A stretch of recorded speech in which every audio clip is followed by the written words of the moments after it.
وہی آپ کی طریقت ہے، وہی آپ کا سلسلہ قادریہ ہے۔ اب آج فتوح الغیب جو آپ کی تعلیمات میں سے ایک عظیم کتاب ہے، اس میں سے مختصراً آپ کی ایک نصیحت سناتا ہوں اور بعد میں آپ کی وصیت سناتا ہوں۔ جب آپ کے وصال مبارک کا وقت آیا تو آخری وصیت جو فرمائی آپ نے اپنی اولاد امجاد کو، وہ وصیت سناتا ہوں آج۔ اس سے قبل آپ کی ایک نصیحت، اور یہ جو نصیحت ہے اور آپ کی وصیت ہے، سمجھیں یہ تعلیمات سلسلہ قادریہ۔ آپ چاہتے ہیں نا کہ سچے اور سچے قادری بنے، بولیے چاہتے ہیں کہ نہیں؟ اور چاہتے ہیں کہ حضور سیدنا غوث العظم رضی اللہ تعالیٰ عنہ کے سچے حامل اور وارث بنے ان کے فیض کے، چاہتے ہیں؟ تو پھر ان کے فیض کے حامل اور وارث بننے کے لیے جو نصیحت انہوں نے فرمائی اور جو وصیت فرمائی آخری، اس کو زندگی میں حرز جاں بنا، اپنی زندگیوں میں تبدیلی لا، اور اصل بات اور اصل راز اور اصل طریقت اور اصل ولایت کو سمجھنے کی کوشش کریں۔ عرس کے جو اجتماع ہوتے ہیں ان کا بنیادی مقصود یہ ہوتا ہے کہ صاحب عرس کی تعلیمات سے انسان آشنا ہو۔ عرس نہ صرف رسم کا نام ہے کہ سال کے سال آئے اور رسم پوری کی اور شیخ کے مزار اقدس پر چادریں چڑھا دی۔ عرس کا مقصود یہ نہیں ہے، عرس کا مقصود یہ نہیں ہے، یہ اس عرس کی رسوم میں سے ایک حصہ ہے۔ نہ یہ مقصود ہے کہ آئے تو صرف نذرانے دے گئے، یہ سال کے 12 مہینے آگے پیچھے بھی آپ یہ شوق پورا کرتے ہیں۔ اور نہ عرس کا مقصود فقط یہ ہے کہ آئے ایک رسمی محفل کی، واہ واہ کی، چلے گئے، یہ بھی نہیں۔ ختم شریف کی محفل میں شریف ہو گئے، یہ سب رسوم عرس کا حصہ ہیں۔ ایک ایک عمل کی برکت ہے، ایک ایک عمل کی برکت ہے، مگر یہ تمام چیزیں مقصود عرس نہیں۔ مقصود عرس کے مقصد دو ہیں، عرس کے مقصد بولیے دو ہیں، ایک صاحب عرس کے لیے اور ایک حاضرین عرس کے لیے، شرکائے عرس کے لیے۔ صاحب عرس کے لیے عرس شادی کا نام۔ ہماری جب موت ہوتی ہے، عام لوگوں کی جب موت ہوتی ہے تو وہ وفات ہوتی ہے، جو مدت حیات تھی وہ پوری ہو گئی، وفات پا گئی۔ ولی کی جو موت ہوتی ہے وہ وصال ہوتا ہے، ولی کی موت وصال ہوتا ہے،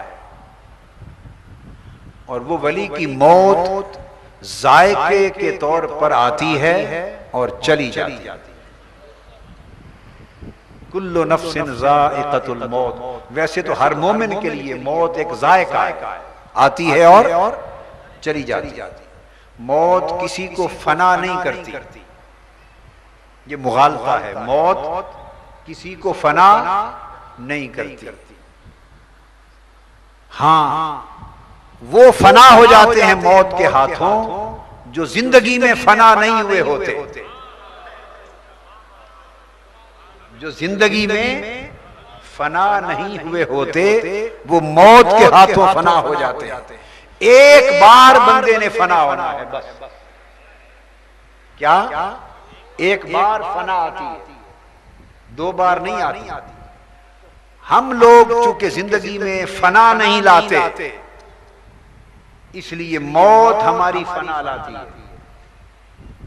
اولیاء اللہ زندگی میں موتو قبل ان تموتو، مرنے سے پہلے مر جاؤ۔ ان کا طریقہ یہ ہے کہ وہ مرنے سے پہلے مر جاتے ہیں۔ اولیاء اللہ زندگی میں موتو قبل ان تموتو، مرنے سے پہلے مر جاؤ۔ ان کا طریقہ یہ ہے کہ وہ مرنے سے پہلے مر جاتے ہیں۔ اور کس طرح مرتے ہیں؟ اپنے نفس سے مر جاتے ہیں اور روح سے زندہ ہو جاتے ہیں۔ یہ بات سمجھے، نفس سے مر جاتے اور روح کے ساتھ زندہ ہوتے، وہ فنائے نفس حاصل کر لیتے۔ تو جو زندگی میں یہ فنا پا لیتے تو اس فنا سے گزر کر ان کو ایک بقا نصیب ہوتی ہے، اور ایسی بقا نصیب ہوتی ہے کہ اس کے بعد کوئی فنا نہیں۔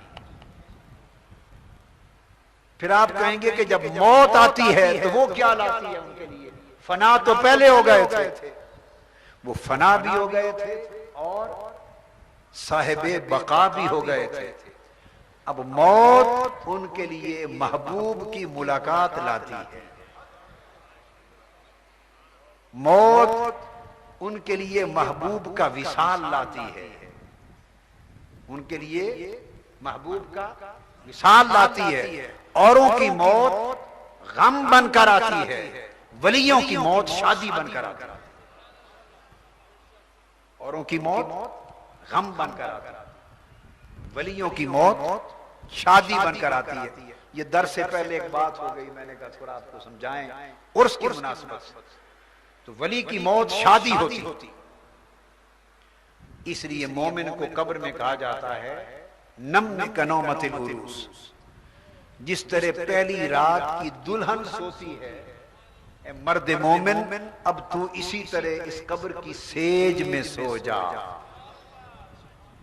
قبر کی سیج پر اس طرح سو جا جیسے پہلی رات کی دلہن سوتی ہے۔ یہ حدیث نبوی صلی اللہ علیہ وسلم، حدیث پاک اور حدیث صحیح ہے۔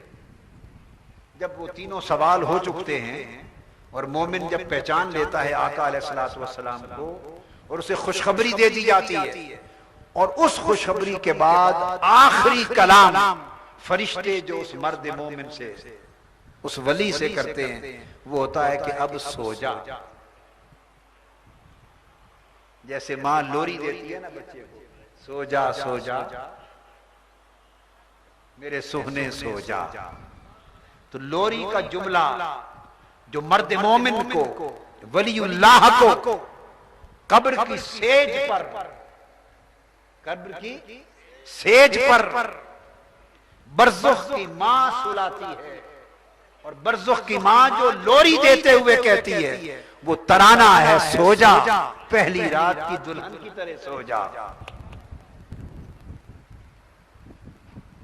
اب جو لوگ حضور علیہ السلام کی احادیث کے معارف اور مطالب نہیں سمجھتے، جن کے نصیب میں لفظ آئے معانی نہیں آئے، بہت سے لوگ ہیں جن کو لفظ ملے معنی بولیے نا نہیں ملے، اور کچھ وہ ہیں جن کو لفظوں کے ساتھ معنی بھی ملے، کچھ وہ ہیں جنہیں معنی سے بڑھ کر مراد ملا۔ ایک ایک پردہ اٹھتا چلا جاتا ہے اور بات کھلتی چلی جاتی ہے، بات سے بات کھلتی چلی جاتی ہے اور بات سے بات بنتی چلی جاتی ہے۔ تو پھر جاننے والے وہ کچھ جانتے ہیں جو پڑھنے پڑھانے والے نہیں جانتے۔ تو جن لوگوں کو خالی لفظ ملے ایسے بھی ہیں نا، نہیں ہیں؟ جن کو لفظ ملتے ہیں وہ شور بہت مچاتے ہیں، ہنگامہ کرتے ہیں، کیا؟ اور جن کو معنی اور مراد مل جاتا ہے